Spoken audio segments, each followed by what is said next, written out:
I'm Dave Wicks, Chief Operating Officer here. I was the District Superintendent for 7.5 years at Eastern Suffolk BOCES. Prior to that, I was in the backyard here. I worked at Riverhead for 9 years as the high school principal and as Assistant Superintendent for Curriculum. But I also served as the BOCES District Superintendent Chairperson, which we also, through that role, did a lot of state level legislative advocacy work. So what we thought we might talk to you about tonight is. Well, may I introduce myself? Oh yeah, sorry. I'm Linda Goldsmith. I'm 11th year on BOCES board, 29 years on Oyster Ponds board. I took over for Bill Miller, the legislative chairmanship. This is my second meeting. And David and James have an extemporaneous presentation for us right now. But I'd like to stand and salute the flag. Oh, yeah. To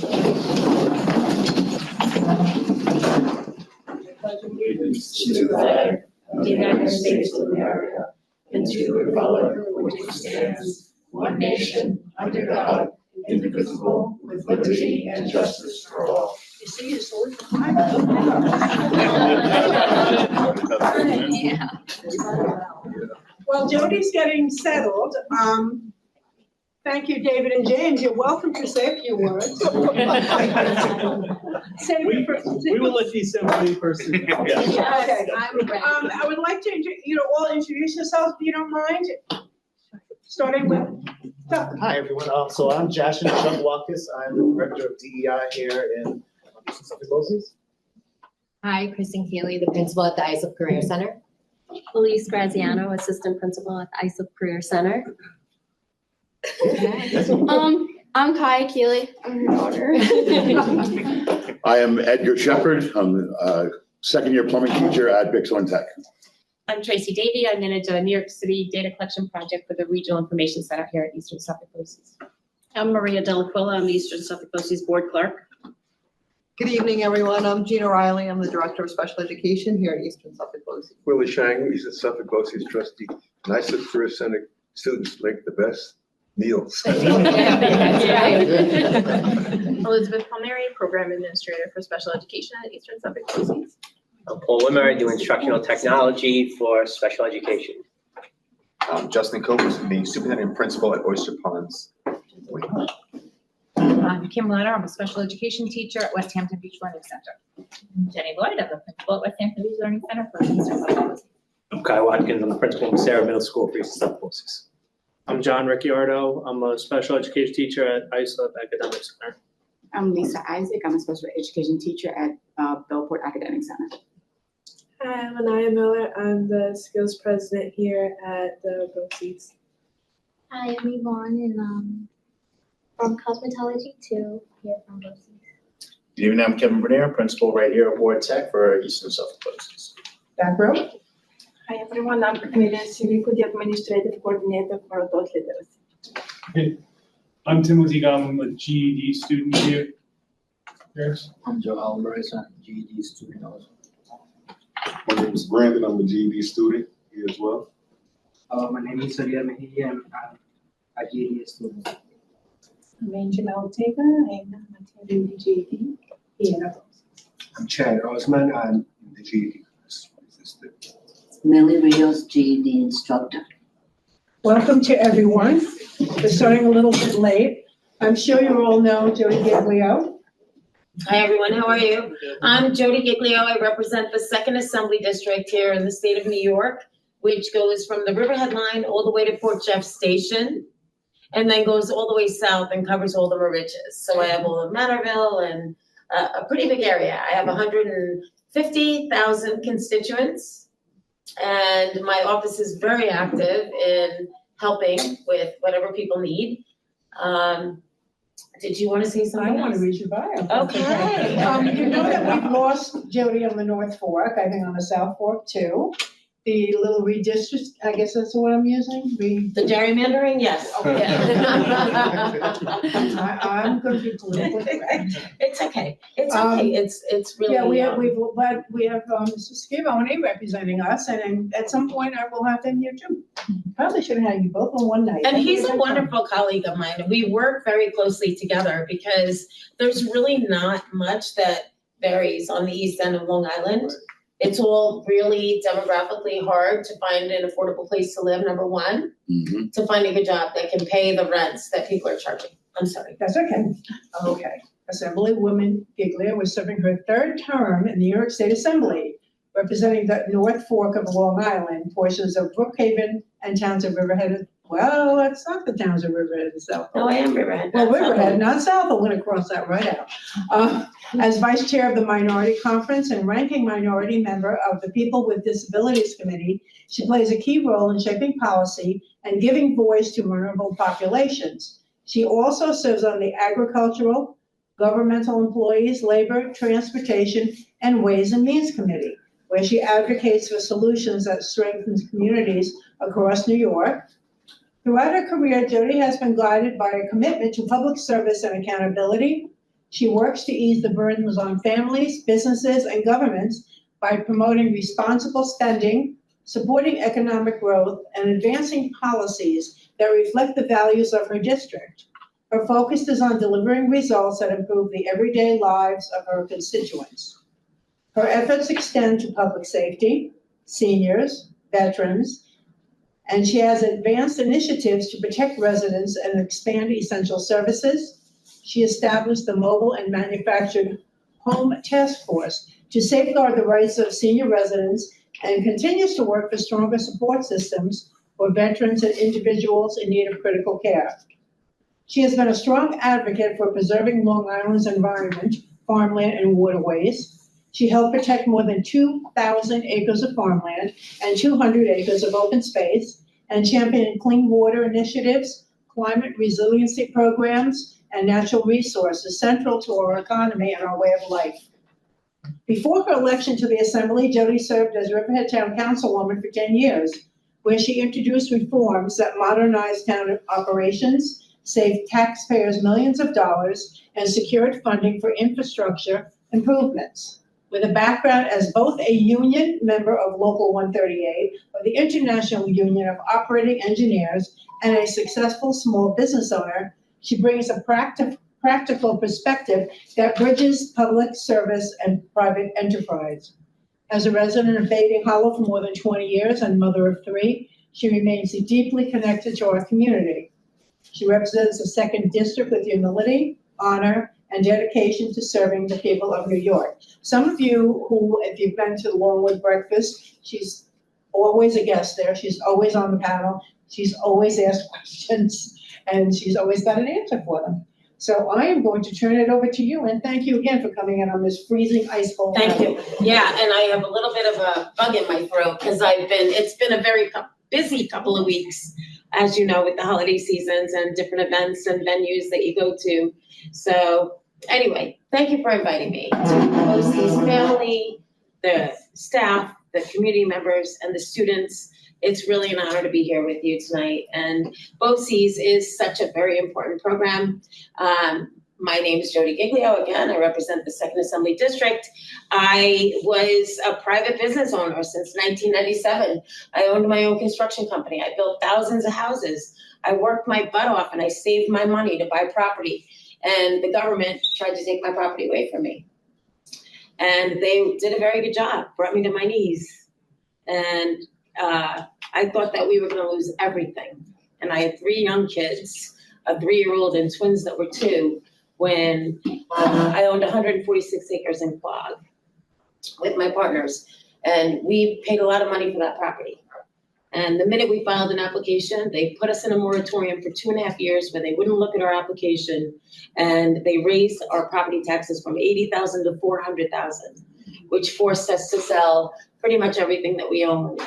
And just to show up at every public hearing and say, can you hear us? Can you hear us? Can you see what you're doing to us? And they really didn't care. So that's when I decided to start the Riverhead Business Alliance, because I owned a building in downtown Riverhead, which I still do. And it was always my purpose to create workforce housing for people that are working, that maybe, they're not making a lot of money right now, but starting out. So I've had tenants in my building, in my 52-unit apartment building for 10 years. And My studios are still $1,200 a month, my 1 bedrooms are $1,300, and my 2 bedrooms are $1,600. Because I feel like it's really important for workforce housing. So it's 80% of the median income. So you got to make at least $35,000, but you can't make more than $102,000. We requalify people every year because if you're making more than that, then fly, bird, fly. Go. Leave this open for somebody else that's starting out and making their way in the world. So I'm really proud of that and passionate about it. But when I was proposing my building, I got nothing but pushback from the town of Riverhead, which forced, I started the Riverhead Business Alliance. So I created a board of directors and we started the Riverhead Business Alliance, and I had 5 board members, and we would blast out emails every time the town board was proposing legislation that would hurt local business owners or hurt the farmers. And after 2 years of doing that, they said, will you please run for office? So I ran for office, and all of the small business support boards went away because they knew that they had a friend on the town board. Because without business, there's no jobs. So it's about supporting businesses and promoting people and helping people and supporting jobs. And that's what I'm all about. And we have great, great, great employers here on the East End with Peconic Bay Medical Center, with the training that everyone gets at BOCES. My 3 kids, 2 of them went through BOCES in their 4 years at Riverhead High School, through the architectural program, veterinarian program, through the mechanics program, and they've all found it useful in life. So what I'm working on in Albany is the salaries of the teachers and asking them to come and hold these classes that are going to educate our future generation of the trades. Because I don't know if the last time you called a plumber, but I know I called one. It was $500 for him to take a wrench and bang on the pipe. And it's we're losing the younger generation of trades. And trades is really important. I'm on the executive board for my union, Local 138 Operating Engineers. My 2 sons are operating engineers. There's not a lot of work out there right now, but they're trained and ready to go. So I think that it's really important for the people that want to go to college and can go to college to go to college. But college isn't meant for everyone. It wasn't meant for me. I went at night at Stony Brook while I worked full time during the day, just so I could learn business school, learn how to write a business plan, so I could apply for funding, learn how to apply for grants. And I went to school at night for 10 years at Stony Brook. Couple hours a night. And I learned a lot, and it helped me be the person that I am today. But I am really just wanting to hear from you and what I can do to better serve you and to help you, because what BOCES does and what all of you do that are getting your GEDs, and good for you. Good for you. Everybody comes from different places in life, and they are all striving to be the best they can be. And I'm happy that we have the BOCES programs that we do that help encourage and lift people up to help them be the best they can be. So now I'll listen to you. We can open this up for questions. I am going to say one thing. I'm the big technical person proponent, and I will tell you that the technical programs quite frequently lead to college. This year, 52% of our graduates from BOCES went on to 2- and 4-year colleges. And this is just after COVID. And if they're smart, they use their skills from BOCES, put themselves through college so they don't come out with an inordinate amount of loans.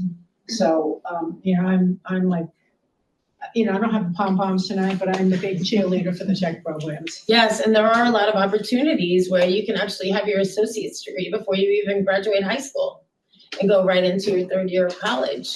So, and these programs at BOCES are those programs that support you and will help you get there. So it's, listen, technology is a big function of government, and we see what's happening in the world today with AI and with robotics and everything else that's happening. And they're talking about, I have a public hearing on Wednesday at 11:30 in the morning in Albany because I'm on the Labor Committee and I'm also on the Government Employees Committee, about the fear of AI replacing jobs.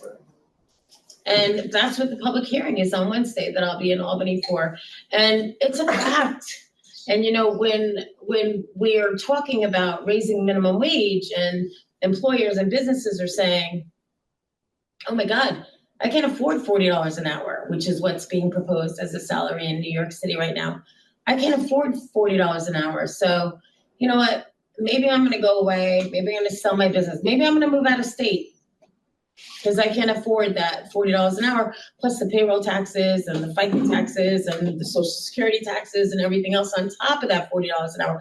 I mean, it's a lot of money, but employers that I'm talking to are saying, am I gonna hire that person that's gonna be a speechwriter or that's gonna do my communications, or am I gonna use ChatGPT? And those are how the positions are getting replaced. Or when you go into McDonald's now, and I mean, I have to have my Big Mac once a year, but when I go to McDonald's and you have to go to the computer and you got to press the screen, and I'm like, can't I just talk to someone and order my food? And you can't. And those are even the jobs that are being replaced. So it feels like, you know, those mid-level jobs that created to promotions and management positions are now being replaced by computers. Some people call it advancement, but I call it a step back, because it really dehumanizes our world. And I think that it's really important to be able to talk to someone or get somebody on the other end of the phone when you need them. And sometimes those options just aren't there. And that's really, I mean, life is about communication. And if you can't communicate with somebody and you feel like you're talking to a robot, it's very discouraging. And it's disheartening, and it's very troublesome for a lot of people that are in need of help and they can't access that help because it's just not there. The person on the other end of the phone to talk to is just not there. And I see a lot of heads shaking, so I'm sure you all have felt that at one time or another. Well, we're going to open this to questions. I've found when I've spoken with Ms. Giglio, there's probably not a question you can ask that will be wrong. So please. Never. Please, if you don't want to be first, I can be first. Sure. Okay. What I'd like to know, when you're in the assembly and, you know, the budget season is coming, well, it's always budget season, but budget season is coming up. And we have the assembly budget, we have the Senate budget, and then we have the governor budget. How much do the assembly people and the state senators actually know when you look, oh, well, wait a minute, here's the formula, here's the formula, here's the formula. How much information are you actually able to get so that you can figure out if these formulas are appropriate, if the money is appropriate? Because every year, you know, we live in fear that we're going to have less money. And, you know, with a 2% cap, you know, it's not a pleasant thing. The other thing, this is my second half of the question. All right, there's a 2% cap. Mm-hmm. Why can't it be at least a true 2%? If you have an inflation rate of 4%, it's a 2% cap. If you have an inflation rate of 1%, it's a 1% cap. So why can't it at least be a true cap, so that a 5-year plan, when negotiating contracts and things like that, can be a little bit easier?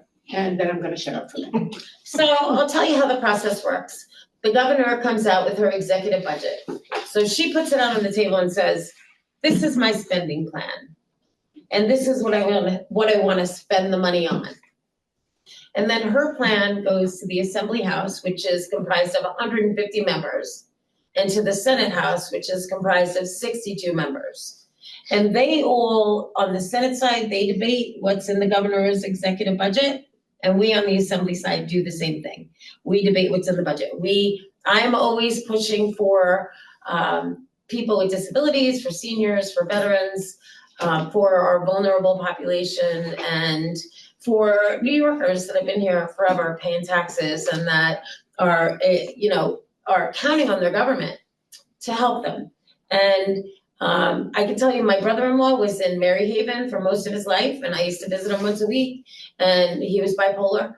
And we would, take the house out to dinner, and I became very comfortable with all the DSPs that worked and helped him, and the nurses, and the people that ran Maryhaven, and the people that were in the house and their families. And so that was very important to me, because this was a man that couldn't take care of himself on the outside world, and we couldn't take care of him. So I felt that it was very important that we support that vulnerable population, and we make sure, that they get to day half, that they go to jobs, that they have, a productive life, that they are feeling good about themselves, and they're being productive citizens in this big world of ours.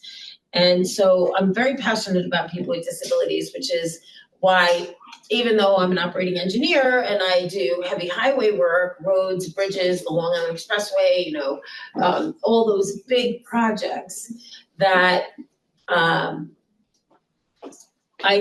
very passionate about jobs and labor, and government employees, because I was on the town board for 10 years, and I heard a lot of people that would, skip going to their union, and they would come directly to me and say, can you help me with this? And I would do my best to help them. And most of the times we got what we wanted, supporting the employees. So, but now the people with disabilities, and with the government budget, the executive budget, and the Assembly and the Senate going back and forth and arguing as to what should be in there, the inflationary costs of doing business, whether you're an educator, or whether you are a government, or whether you are a healthcare provider, or whether you're a grocery store, the inflationary costs are real.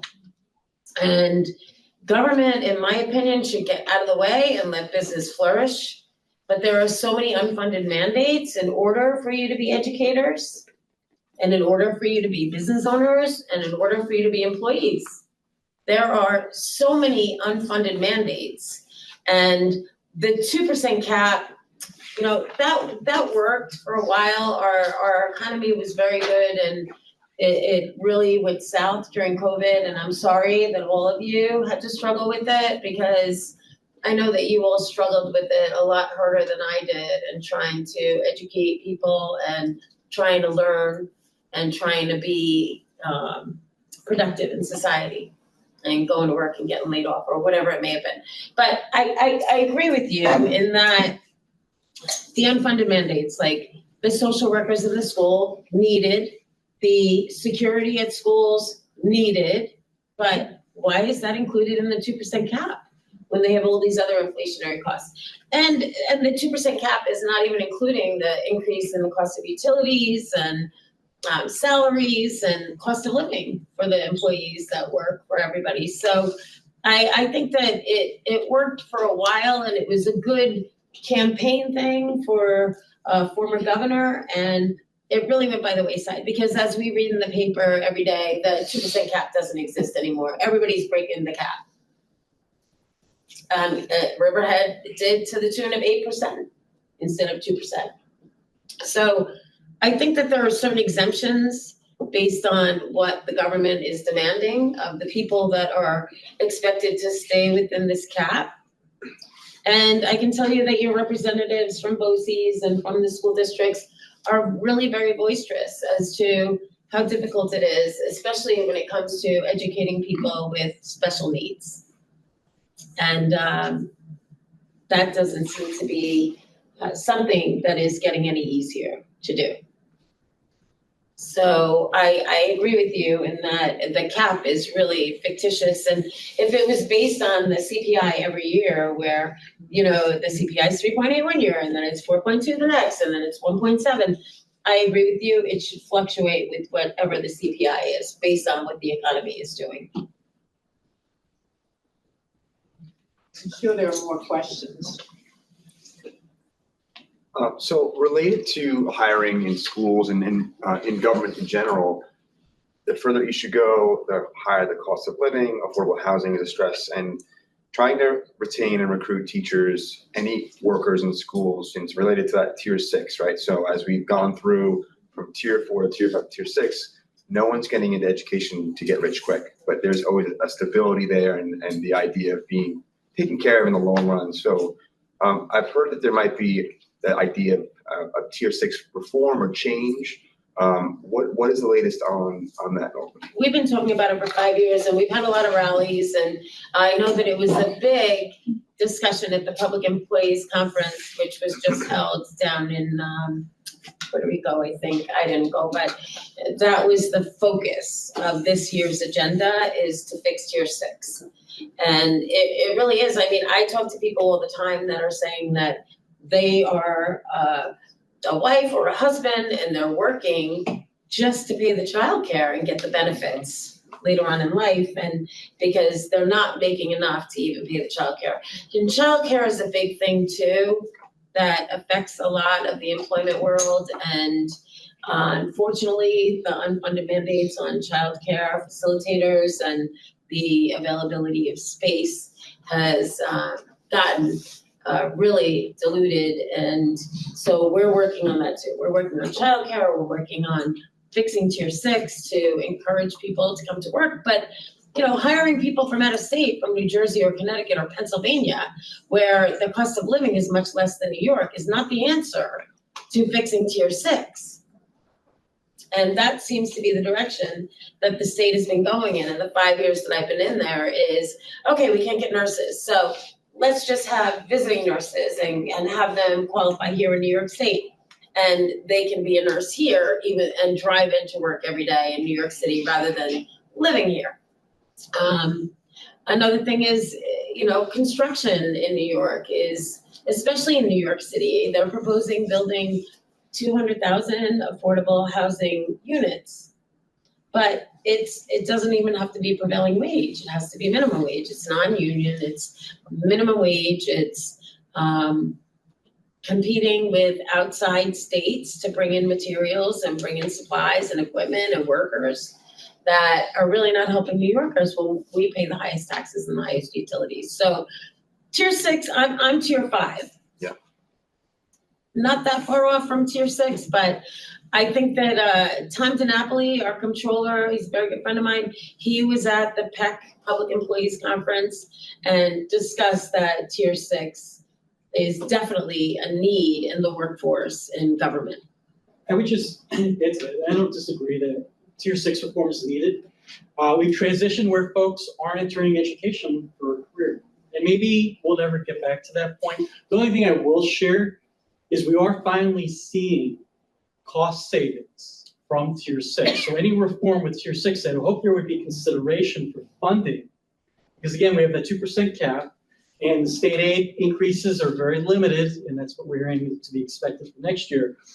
But we're finally seeing now that most of the tier 1s and 2s have retired and the tier 4s were the old folks, we are seeing those contribution rates level out and be lower. So that impact is being felt on the other end as well. So we need to fix tier 6, but we need to be able to fund it, and it can't be from the local level. Jesus, I'm budget. Yeah, I mean, the contributions for tier 4 and tier 1 and tier 2 are really, they don't exist. They're minimal. Well, they exist.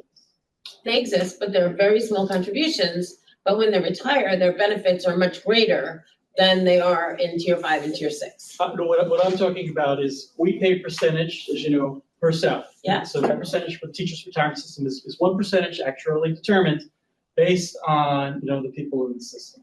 So we are still contributing for tier 1s and tier 2s and tier 4s. The members may not. But because we have more tier 6 folks, 5 and 6 folks, it is lowering the long-term cost of the plan, which is keeping the contribution rate down. Again, what I'm sharing is there needs to be funding that would go along, because even the change that we saw, that slight change that we made, did have an impact on costs with retirement. I agree with you.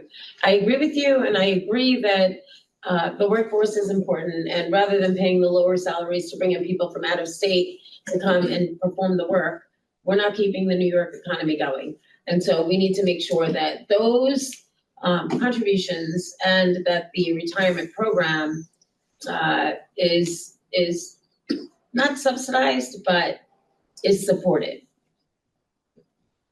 And it's when I talk to people that have retired, and then I talk to people that want to retire, and there's no early retirement incentives.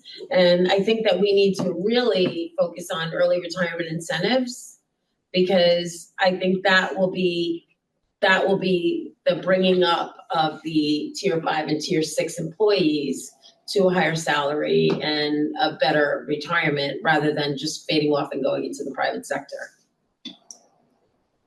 If I could ask a question that shifts gears for a second, so. And then Oh, I'm sorry, go ahead, I didn't see your hand up. Go first. Okay, so what is like the tiers and the 2%? What is it?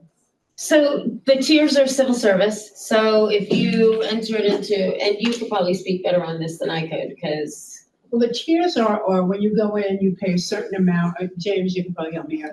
You pay a certain amount toward your retirement. Tier 1, you didn't pay anything.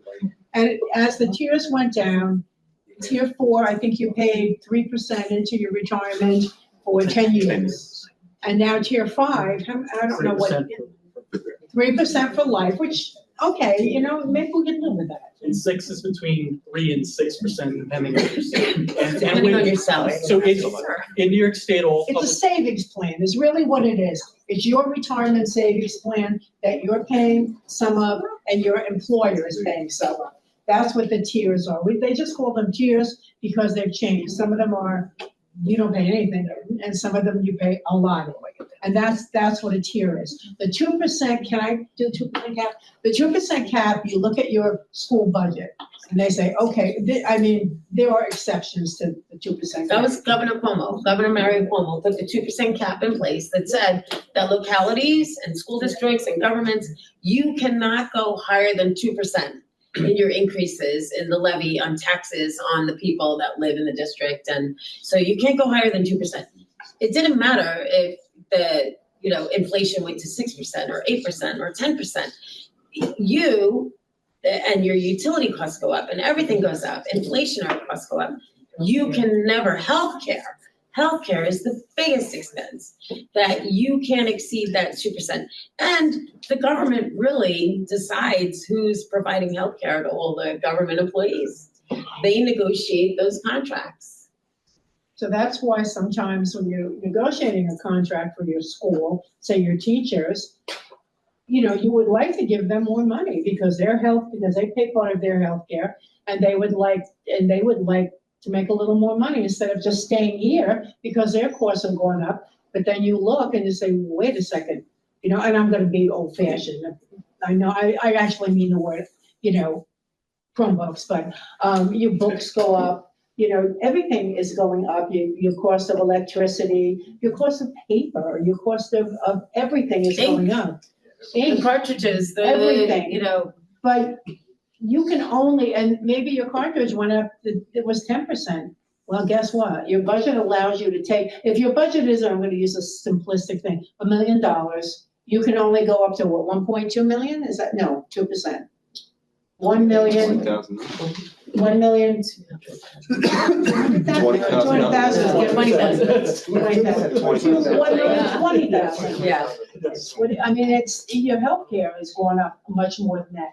So there's a maximum that you can spend unless you go out to your taxpayers and say, wait a second, we need more money. And if 60% of them say, okay, then you can go above the 2%. Sometimes it happens that they do not say, okay.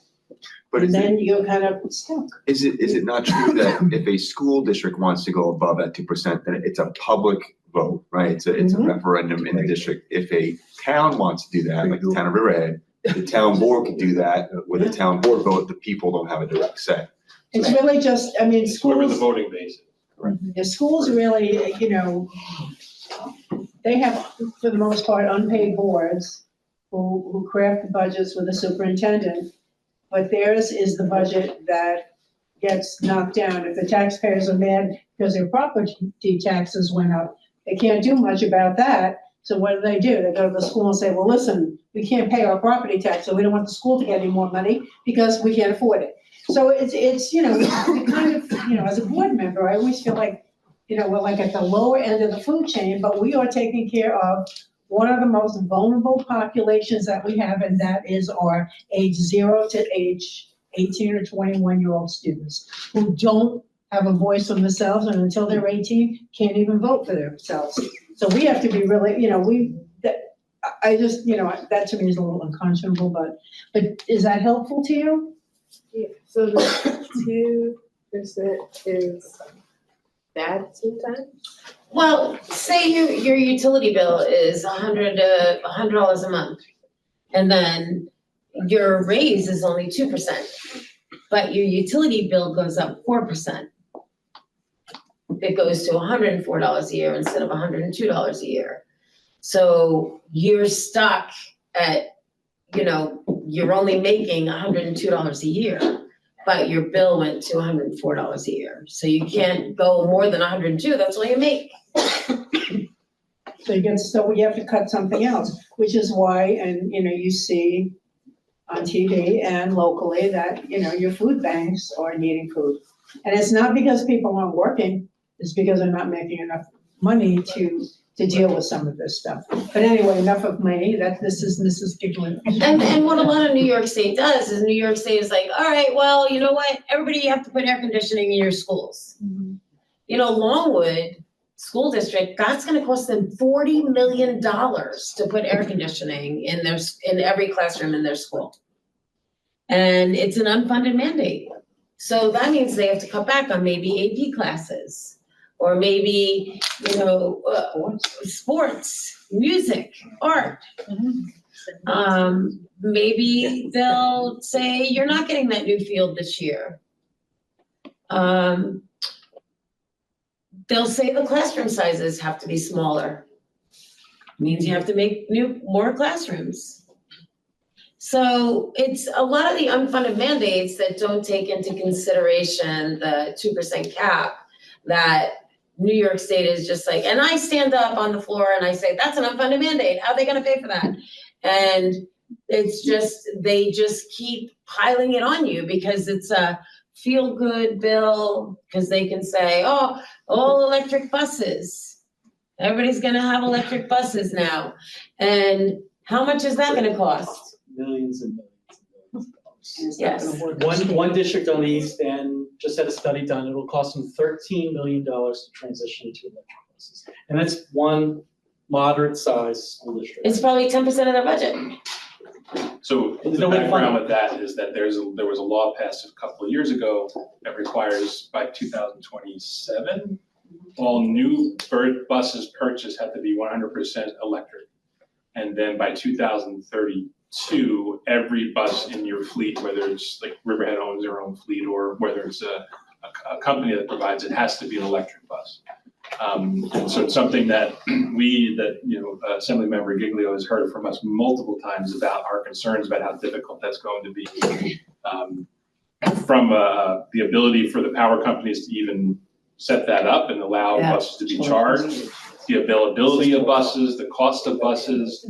And we have districts up in upstate New York where it gets very cold and the bus runs are very long. So they're worried about the ability of the bus to even be able to make it that far. So, yeah, because with electric cars, the colder the temperature gets or the wipers go, you're drawing electricity. So you can only charge the buses overnight. And then, if you have a morning shift and then you have an evening shift, like you might need 2 buses for that route. And it's just the utility poles aren't there, the storage. The battery storage is in there. We all hear about everybody's against the battery storage, right? Because nobody knows how to put out a fire of an electric battery in a storage facility. So it was a feel-good bill. And we all want to protect the environment. We all want the environment to be better. We can all agree on that. But it's got to be a smooth transition that's not going to break your bank. Because that's what it's going to do. It's going to break your bank. They do a lot with outlawing natural gas hookups. They used to pay for the first 100 feet of gas connection to your house, natural gas, which is a very low cost of a utility. And a lot of people like their gas. And Riverhead School District went to the compressed natural gas where they changed all their buses to compressed natural gas. And now it has to be electric. With the old air conditioning systems, they didn't like the chemicals that you needed to charge up the system. So they said, okay, well, we're going to really outlaw the replacement parts for those old air conditioning systems. So they're not taking it away from you, but when you go to try and get it fixed, it's just not there. And the average cost for a residence to switch to all electric, if you're on oil or if you're on gas, is estimated about $35,000 per house. And they tried to make a law that said that you can sell your house unless you made those changes first. And a lot of people didn't have the $35,000 up front to pay those costs. So they said, okay, well, then you're gonna have to do it after you close. That all went for existing houses by the wayside, but all new construction has to be really built with electric in New York State. Does anyone have a question? Is there anyone on Zoom that has a question? No? Chuck, I have a question, but I see your hands. I'm gonna defer. Okay. Yeah. I just wanted to shift to, it's the same thing basically. And I'm asking because I hear this often from my students, housing. How and where can I find an affordable apartment? Yeah, well, we all know nothing is for free, right? Right. We all know somebody's paying for it, right? So that's why with my project, I wanted to keep it at 80% of the median income, and I've had the same tenants for 13 years. You know, they want to be there, and there's a waiting list to get into my building. And unfortunately, what the state of New York's fix to affordable housing is we're going to pay these developers that are gazillionaires. They're gonna inflate the cost of construction. So where, you know, my building may have cost $7.5 million to build. For the same size building, these developers are saying it's gonna cost me $25 million to build. So the state is subsidizing the construction, and then they're subsidizing the rent. And you have to qualify, but you have to be dependent on the government.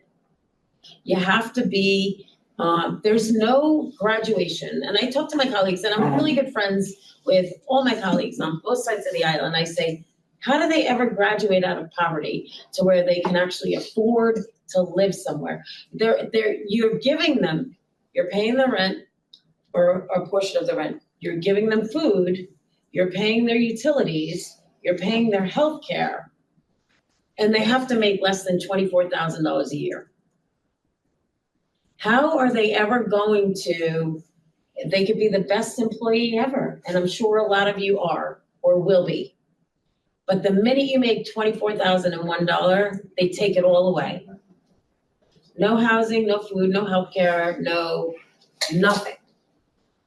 So that's my big question, talking to my colleagues in Albany, is you have to have a graduation. You have to say, okay, if you make from 24 to 35,000, you know, maybe we'll pay for half your food. Once you get to 35 to 45, then you pay for your food. Once you get to 45 to 55, then you pay, you know, we'll cut back on your housing subsidy.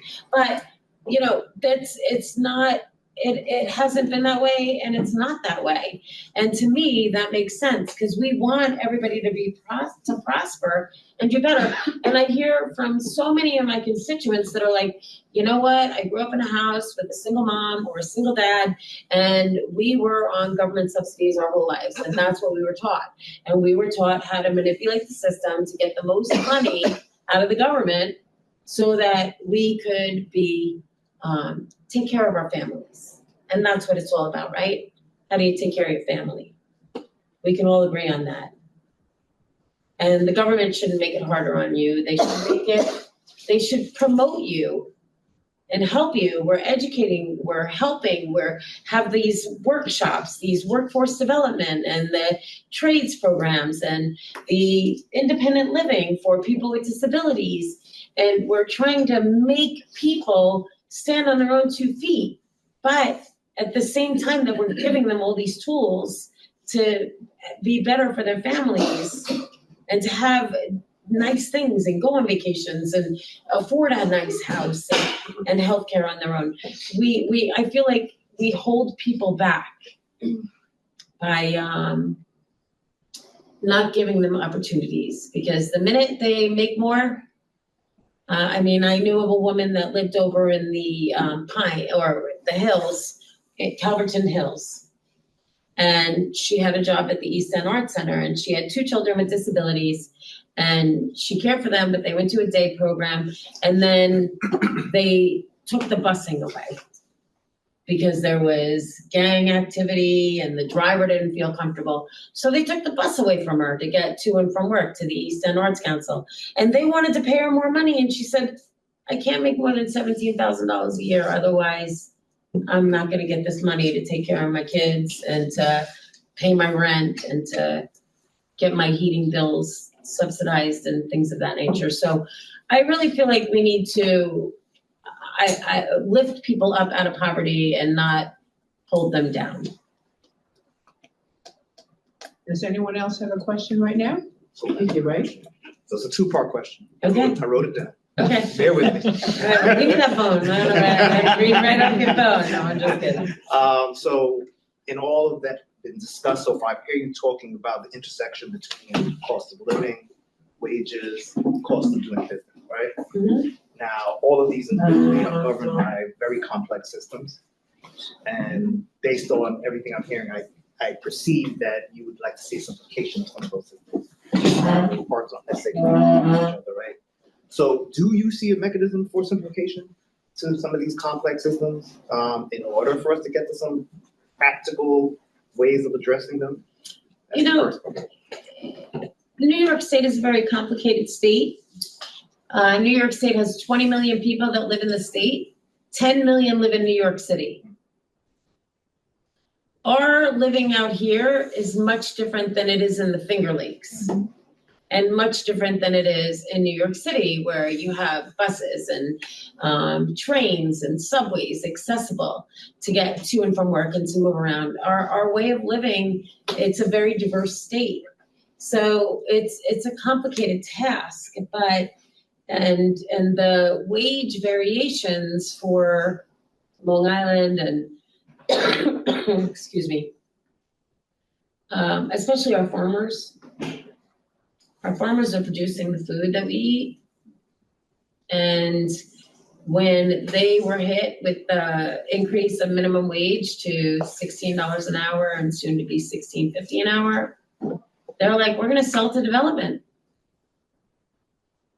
And what that does is it puts more kids in the school, more people on the road, more wear and tear on the roadways, more expense to the hospital.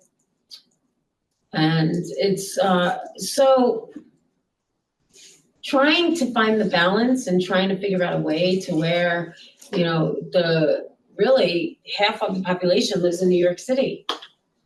And when I'm on a 2-hour conference call with the MTA and they're talking about all the half price, you know, subway tickets that they're going to give and the Omni plan and the free buses and all of this, if you look at the bottom of every bill that comes to your house, whether it's your cell phone bill, your utility bill, your whatever it is, you're going to see an MTA tax. How many of you ride the train? Well, it comes once a day. Yeah. It comes once a day. I mean, how many of you take the bus? Half the population in New York State lives in the city, and that's all they use. And unfortunately, we're paying for it out here. So that's why I say, you know, the diversity in populations and accessibility to transportation and to childcare and to healthcare and things of those nature, it's really a very complicated formula to try and figure out. I know what we need here, and I know that the unfunded mandates here don't really, it hurts us. But in New York City, it doesn't hurt them because they're unfortunately, I'm going to say it, you know, you don't want to talk politics and it's not really politics, but they're a big voting bloc. Yep, that's true. They are. And they're going to vote for their subsidies. I hope you don't mind. I just want to keep going for about 5 more minutes since we started late. If anyone wants to leave, you know, feel free. 5 more minutes, okay with you? That's fine. Yes. Okay, I'm going to ask this question. This is something that every single school board member, probably every single one of your constituents is going to say. why is the money that we on Long Island send to Albany, we get, I believe, at least 7% we don't get back. For example, I'm gonna use an example. Upstate New York, some of their schools are beautiful, they're gorgeous, and they're getting about 80% state aid. And we down in little old Oyster Ponds, what do we get, 7%, Justin? Probably less. Probably less, okay? But we're sending our tax dollars up to Albany, so, I mean, it's not apportioned equally. And, you know, I can understand there are areas that need a little bit more help, but the difference between 80 and 7 is really large, and we don't get back what we send in. And I'm not. I couldn't agree with you more. You It's know. the same thing with the federal government, what we Oh, pay well, in that's true, taxes. yes. So But you're in the it's, state, so we will leave the federal government yeah, but even the. until you the- get to Congress. You know, the state taxes are, we pay a lot into it. And it's everywhere you turn around, everywhere you look, whether it's, you know, like I said, your utility bill, your phone bill, your, the renewable energy, the state is saying everybody's gonna be renewable by 2030, and then it switched to 2035 and 2050, and, you know, the wind turbines and the solar panels and all of that. And it's, when you say that, and you're throwing all the money. I went to Denmark. I'm on the Labor Committee. I was the only Republican that was invited to go with all the Democratic legislators to Denmark, because I'm Labor, to go look at the wind turbines. And wind turbines were being loaded up to be brought to Southampton, off the shore in Southampton. $2 billion, $2 billion with a B dollars of wind farm to serve 76,000 houses. There's 1.5 million houses in Suffolk County and 1.5 million in Nassau County. 76,000 houses, $2 billion. And the arguments that I have with the legislators on the other side of the aisle is, how will we ever become all renewable energy? We're in New York. You know, in the Black Sea, when you're in Denmark, those wind turbines are spinning like a Ferrari, the tire that's going 150 miles an hour, 160 miles an hour. Here, we just don't have that year round. And what we do have year round is an economy surrounded by water that bring people to shop to local businesses that are employing people. But to your question of that we pay so much, you know, in the Finger Lakes, they can't find teachers. Here we, you know, Long Island, it's like everybody wants to live on Long Island, you know, like you're from Long Island. So you can pay the highest taxes and you can pay the highest income tax and you can send all the money to everywhere else throughout the state because of your quality of life. And that's wrong.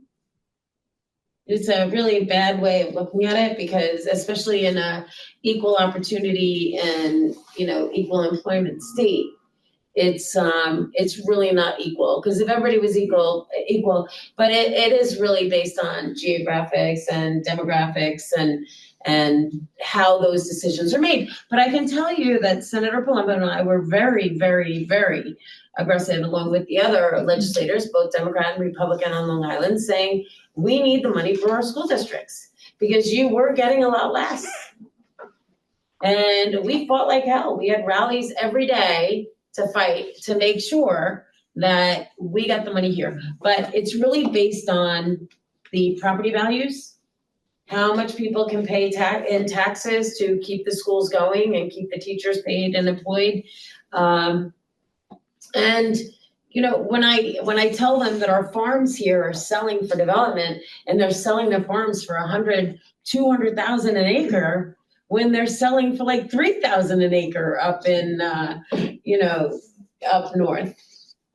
And they just don't understand that our property values are so high here because it is such a desirable place to live. So they say, okay, well, it's a desirable place to live and they're affording it just fine. So they can pay for the other communities that don't have those salaries, that don't have those amenities like we do, and being surrounded by water and in the beautiful place that we live. Does anybody else have any more questions? Anybody on Zoom? Anyone in here? Well, I'm gonna hit the elephant in the room, and we are gonna talk a little bit of politics, not really politics. Okay. The federal government is talking about, of course, cutting Medicaid and cutting SNAP benefits. And, you know, the assumption is, correct me if I'm wrong, the state is going to have to make up for those cuts. So how is that going to affect the education budget that you're gonna be heading to Albany soon to try, well, among other things, to try to put together in a fair and equitable way? Are we fearing something that, you know, that might not happen? Or, you know, because what we've kind of been told is, well, you know, it's gonna be hard enough to try to get you what you got last year. Don't wait for anything more. So, Well, I think it's always important to live within your means or below your means and anticipate the, you know, if you get a raise, you know, I got a raise, I'm gonna go out and buy a Jaguar. No, I'm gonna drive the same car that I've been driving and until it breaks down, and then I'm gonna get a new car that's gonna get me to and from where I need to go. I think that it's, there's a lot of fear tactics that are out there right now and saying that there are going to be cuts. They said the SNAP benefits were gonna be cut, SNAP benefits were reinstated. They said that, you know, certain things were gonna happen and it was pulled back. And I think that it's just, I think that government was originally set out for public health, safety, and welfare. And I think it has blown up into so many other things that's unaffordable. And I think we need to get back to the basics. And I think that, and that was my mentality when I was on the Riverhead Town Board is, you know, we're gonna tax a little, but we're gonna underspend the budget. And that hasn't been the case in the federal government for a really long time, where they just keep taxing and raising taxes and spending more than they're actually taking in. And I think that, you know, just it wasn't just a flat line, it was like a drop of the floor where we're gonna go to the bottom and then we're gonna build back up and see what we really need. Which is kind of what I'm doing in my house right now with my kids. You know, I'm like, okay, you're gonna start paying rent now. You're in your 20s and you're working and you're gonna start paying rent. And they're like, no. And then when I didn't pay the cable bill and they had no internet, they were like, oh, now we get it. You know, so I think it's really just bringing everything down to the bare necessities of what we need to survive and then reintroducing things to see what we really need. And I think that's the test that's happening right now on the federal level is, you know, we can't keep spending like we have been. We want all these things and all these things are great things, but the original intention of what the laws and the government and the public health, safety, and welfare was, the original intention has blown so out of proportion. And New York State especially has been very generous with Medicaid funds. And now it's come to the point where the federal government's saying, okay, so it's supposed to be a 1-to-1 match for Medicaid, and it's a 5-to-1 match, 5 New York and 1 federal government. But we think that there is a cross mix of what you're spending, the Medicaid that the federal government is giving you, that was never the original intention. And we need to look at that and make sure that the original intention were seniors, veterans, people with disabilities, people that couldn't provide for themselves. That was the social welfare program. And now it's blown into a lot of fraud, and a lot of people will disagree with me and say that there's not fraud, but I know there is fraud. I mean, I know people that have been together since high school and they have 5 children and they never got married so that they can get all the benefits of being a single mom with 5 kids. Meanwhile, you know, he's working at a vineyard making $150,000 a year. So, and they live in a nicer house than I do. So I know that there is fraud in it. And it's just a matter of re-qualifying everybody and figuring out who really needs it and who's taking advantage of programs that have been blown out of proportion. Well, we did go over a little bit. That's okay, I'm here. And David even said I might be here till 8:30 or 9 o'clock, so I have plenty of time. If you all have any questions, please feel free to ask them. I've been asked. Well, I don't have a question, I have a comment, but I don't feel comfortable saying. You know what? In front of everybody. We can catch up after. He's gonna So ask afterwards, you can certainly speak. You can ask after. You Absolutely. can ask, absolutely. Does anyone have a question, comment? Anything? I'm a second-year plumbing teacher, and I am talking with my students about the potential for them to stay on Long Island and raise a family on Long Island, especially the east end of Long Island. And I've heard tonight a lot of important stuff about the potential for renewable energy and electrifying both cars and transportation and buses, and for inside of homes and in building. But the reality is that unless something is done to improve our wastewater and our fresh water, to do something to protect our waterways, we're not going to be able to sustain a population that we have now, not to mention a growing population. So has that figured into any of those discussions? I know it's not regarding the school board, but that's something that is I am very passionate about. Yeah, so there are there are 360,000 houses in Suffolk County that are on the block system, the septic tanks and the cesspools. Right.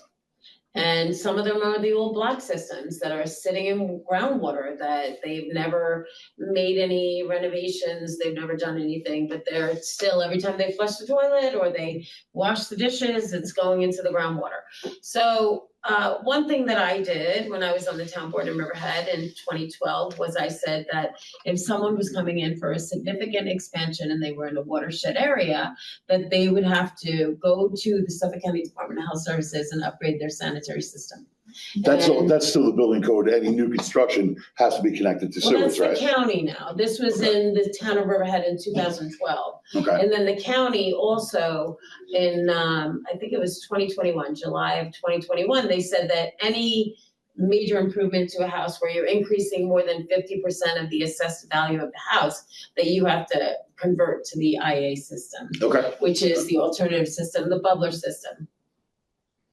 So I don't know that they're proven to work. I mean, I like to clean my house with bleach. And there's bacteria in the bubble system that the bleach will kill. They recommend using the products that will feed the bacteria rather than kill the bacteria with the bleach and certain cleaning things. So I agree with it. And there's a bill that the voters passed to charge an increased sales tax.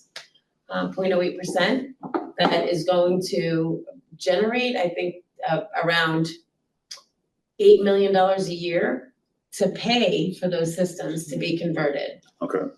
So I actually I took my kids on a field trip to Wastewater Works Inc. in Riverhead last year. I'm doing that again in the spring. And I just had a conversation with Tim Allen from the town of Riverhead. I'm going to show January 21st. Bring my students to the wastewater treatment facility just to show them the inner workings of that. Yeah, and that was something that happened on the town board too, where we took the waste after it had been treated from the Riverhead sewage treatment plant and we irrigated Indian Island Golf Course. So instead of pulling water from the groundwater to irrigate the golf course, we were using the treated water that was coming out of the sewage treatment plant to treat and it was the first in the whole country. And now there are many golf courses throughout the country that are treated with sewage treatment plant water that has been treated. But it's really important and there's a lot of work that's happening. And I mean, if there's one thing that I support, it is how do we get our water cleaner and our environment and that we're facing saltwater intrusion and everything else that's coming into our groundwater systems that are going to cost a lot of money if we don't fix it now. So there are so many mechanisms. I voted on a bill last year that said that the state would give up to $75,000 to change your sanitary system to the IA system. So there's grant funding out there from Suffolk County and also from the state to change it over. And there's opportunities and those systems need to be maintained every 6 months. So that's really good for your plumbing. For real jobs that can't be held by AI. And I did want to say briefly that one of my coworkers I'm only in my second year of teaching, is Laura Donahue, who is a friend, have known you for a long time. Yes, She couldn't be here tonight, but wanted to say hello. And that's part of the reason why